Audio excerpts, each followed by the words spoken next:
1 கொரிந்தியர் 10வது அதிகாரத்தில் சொல்லப்பட்டிருக்கிறது, மனுஷருக்கு நேரிடுகிற சோதனையே அல்லாமல் வேறே சோதனை உங்களுக்கு நேரிடவில்லை.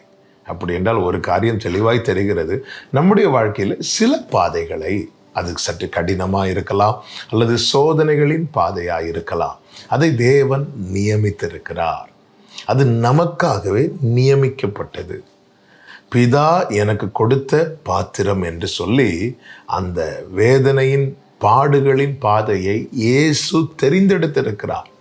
சீஷர்களுக்கு இது புரியாமல் இருந்தபோது உயிர்த்தெழுந்த இயேசு என்ன செய்தார்? லூக்கா 24வது அதிகாரத்திலே அவர்களுடைய மனதை திறந்து வேத வாக்கியங்களின்படி கிறிஸ்து பாடுபடுகிறது, கிறிஸ்து மரித்து உயிரோடு எழும்புகிற காரியம் எல்லாம் அவர்கள் அறிந்து கொள்ளும்படிக்கு செய்கிறார்.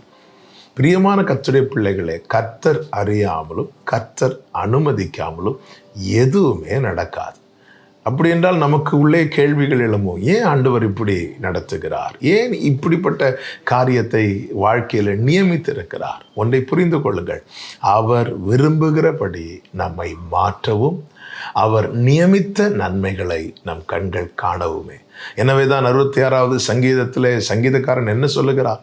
எங்களை வலையில் அகப்படுத்தினீர், மனுஷரை எங்கள் தலையின் மேல் ஏறி போக பண்ணினீர், எங்கள் இடுப்புகளின் மேல் பாரத்தை ஏற்றினீர், தீயையும் தண்ணீரையும் கடந்து வந்தோ, செழிப்பான இடத்திலே எங்களை கொண்டு வந்து விட்டீர். எனவே ஸ்தோத்திரத்தோடு முன் செல்லுங்கள். அவர் ஒருபோதும் தீமையை அல்ல, நன்மையே செய்கிறவர். நம் கர்த்தர் நல்லவர். கர்த்தரை நம்புங்கள், விலகாதபடிக்கு எச்சரிக்கையாருங்கள். கர்த்தர் உங்களை